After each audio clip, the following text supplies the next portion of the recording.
Halo semuanya, selamat datang di channel yang tidak layak untuk dihina ini.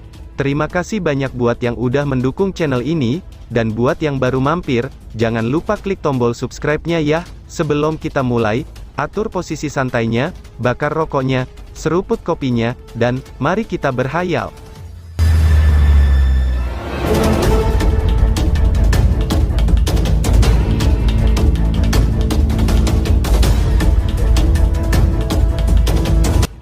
Kita lanjut ke alur ceritanya. Bolehkah aku tahu siapa kamu? Tanya Lindong. Ketika Lindong mengucapkan kata-kata itu, kejutan dan horor hadir di dalam hatinya. Dia biasanya sangat berhati-hati dan bijaksana.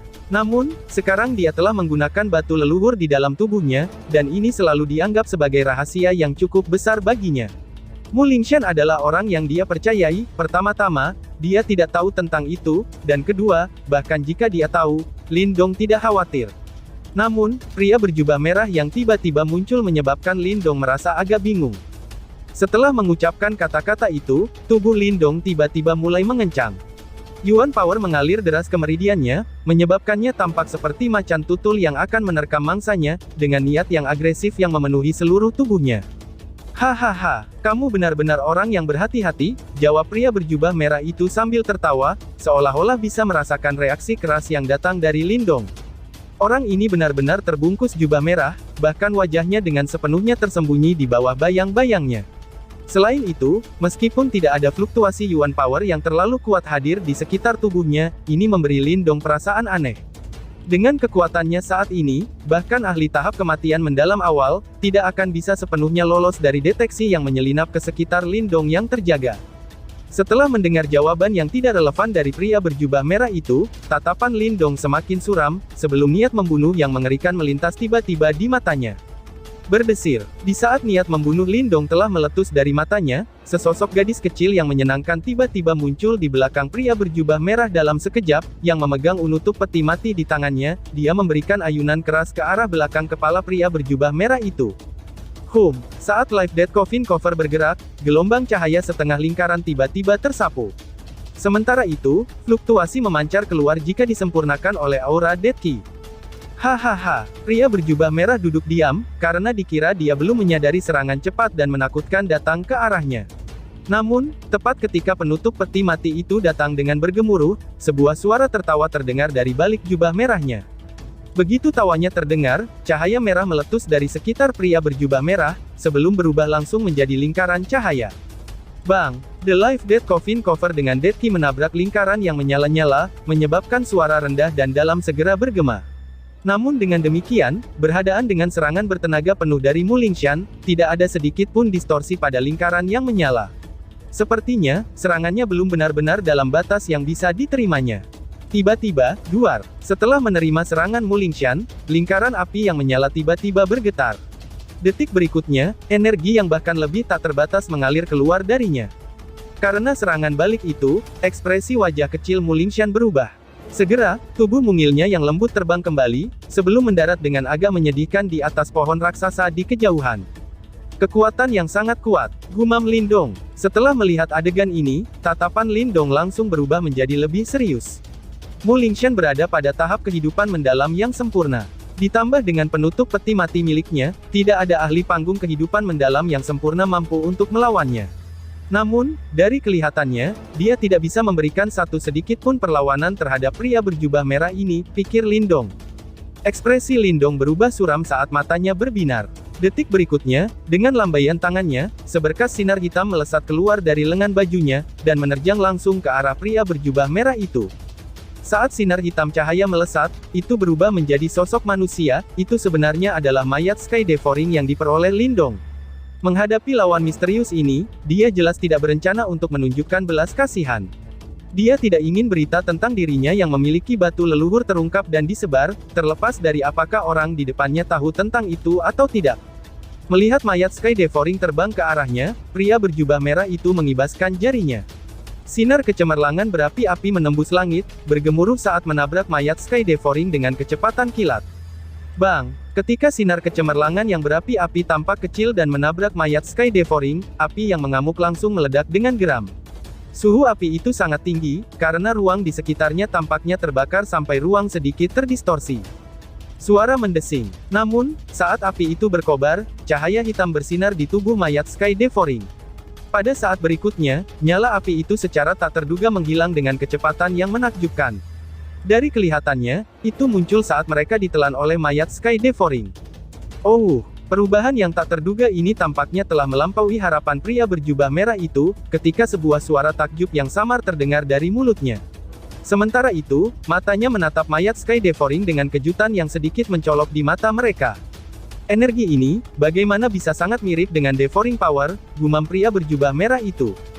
Setelah mendengar gumaman pria berjubah merah, sudut mata Lindong berkedut tak terkendali untuk sekali lagi. Pria berjubah merah ini memiliki indera yang sangat tajam. Dia benar-benar dapat menemukan asal-usul mayat Sky Devouring dengan sekilas. Sialan, dari mana orang ini berasal? Jika dia begitu kuat, mengapa aku tidak pernah mendengar tentang dia sebelumnya? Bukankah Sky Seaning si Regen ini menahan kekuatan para ahli yang bisa memasukinya? Pikir Lindong, dengan kesal. Mata Lindong berbinar saat dia memikirkannya. Kekuatan pria berjubah merah benar-benar melebihi kekuatan Pang Hao dan Liu Xiangxuan. Namun itu sudah jelas, bahwa Lindong belum pernah melihat atau mendengar tentang dia. Jika dia tidak mengungkapkan dirinya, bahkan Lindong mungkin tidak tahu, bahwa sebenarnya ada orang yang mampu di gua ini. Kamu ternyata memiliki beberapa harta ya, anak nakal. Memalingkan pandangannya ke arah Lindong, pria berjubah merah berbicara sambil tersenyum. Setelah mendengar kata-kata itu, kilatan sengit melintas di mata Lindong sekali lagi. Apakah orang ini mengejar harta di tanganku? Pikir Lindong. Heh, kamu itu terlalu waspada bocah. Aku hanya melihat dari samping, mengapa perlu begitu banyak niat membunuh, ucap pria berjubah merah. Melihat niat membunuh meletus dari tubuh Lindong, pria berjubah merah itu berseru. Kamu telah bersembunyi dan bertindak mencurigakan, bagaimana aku tidak bisa waspada terhadap kamu? Mengapa kamu tidak mengungkapkan wajah kamu kepada aku hari ini, dan biarkan aku melihat siapa kamu sebenarnya? Jawab Lindong sambil menyeringai. Lupakan tentang mengungkapkan wajahku, pria berjubah merah itu menjawab sambil tersenyum. Sebenarnya apa yang diinginkan orang ini? Mungkinkah dia benar-benar berpikir bahwa kita akan kalah? Mu Lingshan berteriak ketika dia mengangkat penutup peti matinya. Penutup peti mati, klan Paus Sage Abadi, memang bukanlah seorang yang penurut. Miringkan kepalanya untuk melihat Mu Lingshan, pria berjubah merah menjawabnya sambil tersenyum. Mendengar jawabannya, sebuah ketakjuban melintas dalam mata besar Mu Lingshan. Orang di depannya secara tak terduga mengenalinya. Yang terbaik adalah kalian tidak bertarung lagi. Aku tidak merencanakan melawan kalian berdua.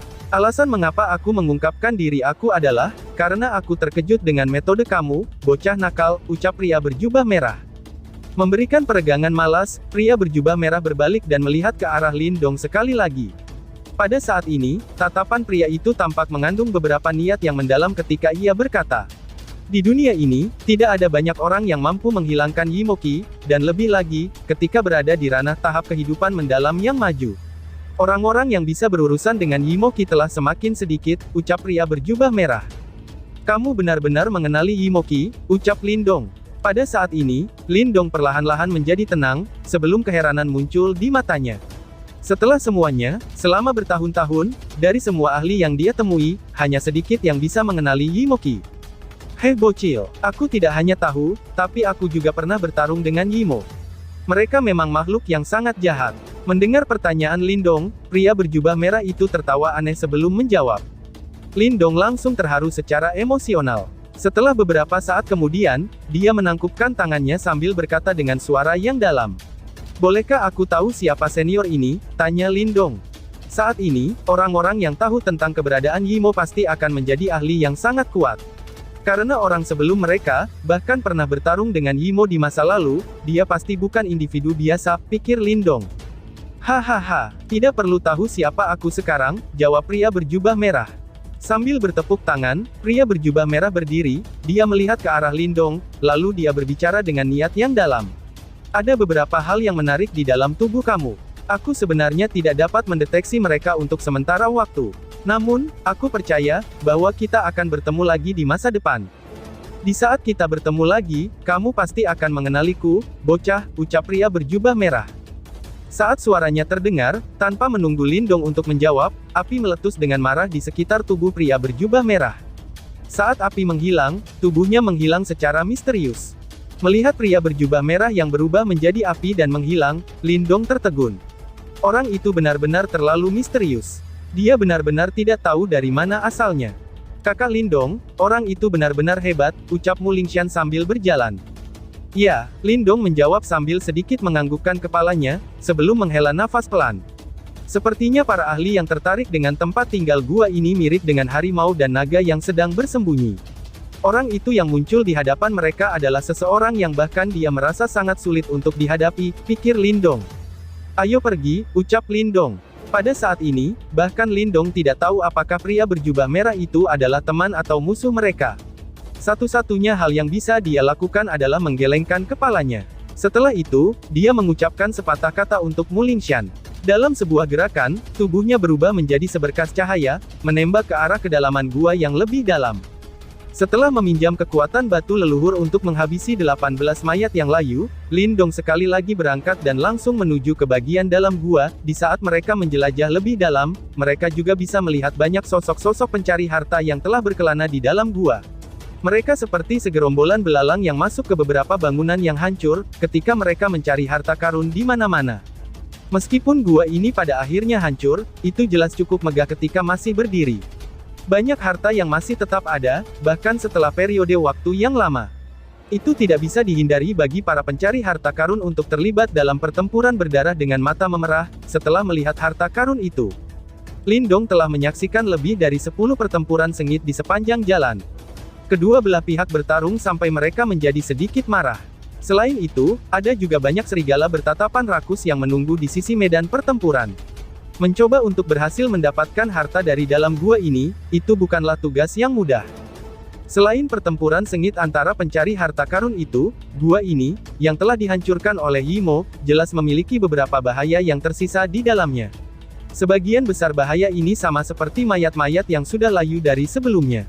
Mayat-mayat ini telah terkikis oleh aura Yimo, yang telah sangat memperkuat tubuh mereka. Kecuali jika seseorang menggunakan metode khusus untuk menghilangkan aura Yimo di dalamnya, mayat-mayat itu akan seperti Terminator. Ketika gua tumbuh semakin gaduh, itu dengan jelas menunjukkan, bahwa banyak ahli telah kehilangan nyawa mereka di tangan mayat-mayat yang layu. Meskipun demikian, ini tidak hanya gagal untuk menimbulkan ketakutan di hati mereka, itu menghasilkan semakin banyak ahli berkumpul bersama untuk secara khusus mencari mayat-mayat yang layu ini. Ini karena dantian dari mayat-mayat ini telah membentuk pil Deadly Silent, ini juga harta yang agak berharga. Jika seseorang melelangnya di dunia luar, satu pil setidaknya bernilai beberapa juta pil Xuan Yuan. Harga itu bahkan sedikit menarik minat Lindong. Tentu saja, meskipun Lindong tertarik, dia tidak pergi mencari pil itu. Tujuan paling penting dari perjalanan ini adalah simbol Ancestral Thunderbolt.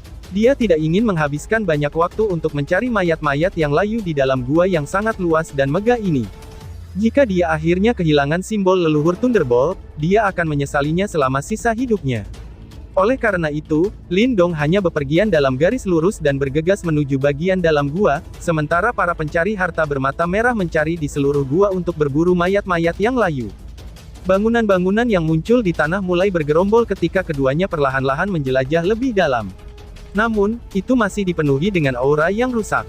Dari dalam reruntuhan, dia samar-samar bisa merasakan jiwa dalam pertempuran besar yang telah meletus di tempat ini pada saat itu.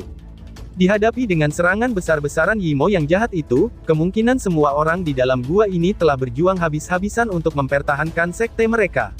Namun, sepertinya mereka akhirnya gagal, seperti sekte kuno yang dilihat Lindong di dalam Great Desolate Tablet. Lebih jauh lagi, kegagalan mereka secara diam-diam dihapus dari sejarah. Jika bukan karena pembukaan gua kali ini, kemungkinan tidak ada yang akan tahu, bahwa faksi yang kuat pernah ada di bagian dalam wilayah ini. Sosok Lindong bergegas melewati langit. Matanya memandangi bangunan-bangunan yang rusak, yang tampaknya dengan cepat mundur ke arah yang berlawanan. Desahan pelan tanpa sadar dipancarkan di dalam hatinya. Makhluk-makhluk Yimo itu memang musuh bersama dari orang-orang di dunia. Tidak ada yang tahu dari mana mereka berasal. Namun, sepertinya bahkan tidak satu inci pun rumput yang muncul di manapun mereka lewat. Semua kehidupan tampaknya telah dihancurkan oleh mereka. Kakak Lindong, ada beberapa kegiatan di depan. Mata besar Mu Lingxian tiba-tiba melihat jauh di depannya, saat dia terbang dan berteriak dengan rasa ingin tahu. Ya, Lindong mengangguk. Dia juga merasakan ada semacam fluktuasi unik yang menyebar jauh di depannya. Fluktuasi itu tampaknya memiliki gemuruh guntur yang tersembunyi. Hati-hati, ucap Lindong. Lindong menoleh dan mengingatkan Mu Lingshan di sisi yang berlawanan. Lindong sangat berhati-hati sejak dia bertemu orang berjubah merah misterius itu. Gua Thunderbolt telah menarik terlalu banyak orang saat ini. Tidak ada yang tahu apakah akan ada orang lain seperti orang berjubah merah di antara orang-orang ini. Jika ada, kemungkinan akan sangat sulit baginya untuk mendapatkan simbol Ancestral Thunderbolt, pikir Lindong. Mu Lingshan mengangguk. Setelah menyaksikan kekuatan orang berjubah merah, dia juga mengerti bahwa satu-satunya alasan mengapa dia bisa memegang Life Death Coffin Cover dan mengayunkannya secara acak di pulau itu, adalah karena para ahli sejati belum menyerang. Wush! Lindong berubah menjadi sinar cahaya terang yang melesat melintasi langit. Sekitar beberapa menit kemudian, tubuh mereka mulai berhenti. Namun mata mereka memiliki ekspresi terkejut, ketika mereka menatap pemandangan di depan mereka. Gunung raksasa besar 100.000 kaki tercetak di mata mereka. Gunung itu seperti raksasa yang memisahkan langit dan bumi. Bahkan aliran waktu tidak mengurangi penampilannya yang megah. Bang-bang, pada saat ini, ada air terjun perak besar 10.000 kaki bersiul dari tebing gunung, air itu terjun dengan bergemuruh ke bawah, menyebabkan sekitarnya bergetar dalam prosesnya. Mata Lindong dengan cermat mengamatinya, sementara ekspresinya menjadi terfokus. Ini karena air terjun perak itu sebenarnya bukan air terjun biasa. Sebaliknya, itu dibentuk oleh petir perak kental. Suara guntur dipancarkan dari dalamnya. Danau petir hadir di bawah tebing dan danau itu, yang juga berukuran 100.000 kaki. Itu sangat luas dan orang tidak bisa melihat ujungnya secara sekilas. Pertunjukan mewah yang menakutkan, gumam Lindong. Lindong menyaksikan gunung di depannya. Air terjun petir dan danau petir menyebabkan dia tanpa sadar menghirup udara dingin. Samar-samar dia bisa merasakan kekuatan petir yang sangat luas dan kuat, dari dalam air terjun petir dan danau petir, itu sangat jelas, mereka tidak terbentuk secara alami. Sebaliknya, itu semua adalah buatan manusia. Dengan mampu menciptakannya dengan pengerjaan yang luar biasa seperti itu, orang hanya bisa membayangkan kekuatan yang menciptakannya. Lindong perlahan bergegas menuju gunung. Setelah itu, mereka berhenti di luar danau petir. Mata mereka memandang, itu mungkin untuk melihat busur petir yang tak terhitung jumlahnya berkedip di atas kolam petir. Banyak petir mengalir di dalam danau, tampak seolah-olah ada beberapa binatang buas yang bersembunyi di dalamnya. Danau petir ini dipenuhi dengan kekuatan petir. Kemungkinan tempat ini seharusnya menjadi area pelatihan untuk para murid gua pada saat itu, pikir Lindong. Tangan Lindong menyentuh danau dengan lembut. Jejak kekuatan petir melekat ke tangannya. Setelah itu, mereka memasukinya dari semua pori-porinya, menyebabkan tangannya menjadi sedikit mati rasa. Meskipun merasa mati rasa, bagaimanapun juga, dia bisa merasakan bahwa tubuh dan ototnya mulai menunjukkan tanda-tanda rileks ketika kekuatan petir menyerbu lengannya. Itu sudah jelas, kekuatan petir ini memiliki efek tempering tubuh yang cukup besar. Karena mereka mampu menciptakan danau petir yang sangat besar untuk dilatih para muridnya, kemegahan sekte ini adalah sesuatu yang tidak bisa ditandingi oleh faksi biasa. Bahkan di dalam sekte Dao, hanya ada sungai pil di dalamnya. Dibandingkan dengan danau petir, sungai pil jelas sedikit kurang. Jika aku punya waktu yang cukup, aku akan berlatih untuk periode waktu terjadi di petir seperti ini. Ini mungkin akan sangat bermanfaat dalam berlatih keterampilan naga wujud hijau surgawi. Lindong memukul mulutnya dan merasa sedikit menyesal. Saat ini, jelas mustahil baginya untuk tetap berada di dalam danau petir ini untuk berlatih selama beberapa bulan. Hah! Ekspresi Lindong tiba-tiba berubah setelah suaranya terdengar. Matanya memandang ke bagian dalam danau petir. Gelombang demi gelombang tiba-tiba terbentuk di permukaan danau. Pusaran air perlahan terbentuk. Setelah pusaran air ini terbentuk, memungkinkannya untuk melihat kluster cahaya petir seukuran kepala manusia yang perlahan-lahan muncul darinya. Samar-samar orang bisa melihat jantung perak berdetak perlahan di dalam kelompok cahaya. Setiap kali jantung perak ini berdetak, akan ada raungan guntur rendah dan dalam yang dipancarkan. Apa itu? Mu Lingshan memandang hati perak di dalam cahaya petir dengan cara tertegun dan bertanya. Inti petir, jawab Lindong. Mata Lindong sedikit terkejut ketika dia melihat jantung perak yang berputar di dalam danau petir. Pada saat berikutnya, panas membakar yang tidak bisa disembunyikan tiba-tiba melonjak dari dalam matanya. Inti petir ini biasanya hanya dapat dibentuk di bawah tekanan yang sangat menakutkan, bersama-sama dengan kekuatan petir yang sangat murni. Masing-masing dari mereka sangat langka. Bahkan jika seseorang hanya bayi yang baru lahir, jika seseorang dapat menanggung kekuatan-kekuatan petir, tubuh seseorang akan menjadi sebanding dengan seorang ahli panggung nirvana dalam periode waktu yang sangat singkat. Selain itu, telah dikabarkan juga bahwa jika seseorang dapat menyerap kekuatan petir yang sangat murni ke dalam tubuh seseorang, bagian tertentu dari tubuh seseorang akan mengalami transformasi aneh karena konsentrasi kekuatan petir yang tinggi. Dari sudut pandang tertentu, inti petir seperti itu adalah harta alam yang langka. Dia tidak pernah menyangka bahwa dia benar-benar dapat menemukannya di sini, pikir Lindong. Memang layak menjadi gua reinkarnasi, gumam Lindong. Mata Lindong menjadi bersemangat. Dia akhirnya tidak dapat menahan godaan ketika dia memikirkan berbagai manfaat dari inti petir. Tubuhnya tiba-tiba menyerbu ke depan. Dalam sekejap, dia telah muncul di depan inti petir sebelum tangannya mengulurkan tangan. Bang! Namun, tangan Lindong baru saja menyentuh inti petir, ketika suara angin yang deras tiba-tiba menyerang. Seorang tokoh langsung menargetkan tempat fatal di antara alisnya. Lindong mengerutkan keningnya setelah tiba-tiba terhalang. Dia membalik tangannya dan melemparkan pukulan, cahaya hijau melonjak dan menghalangi angin kuat itu dengan pukulannya. Akhirnya dia mengangkat kepalanya, hanya untuk menemukan sosok berpakaian putih memikat yang sudah dikenalnya berdiri agak jauh. Liu Xiangxuan, gumam Lindong. Lindong menyaksikan keindahan utama dalam gaun putih yang terlihat cukup suci. Matanya langsung sedikit menyipit, lalu bersambung. Sekian dan terima kasih banyak.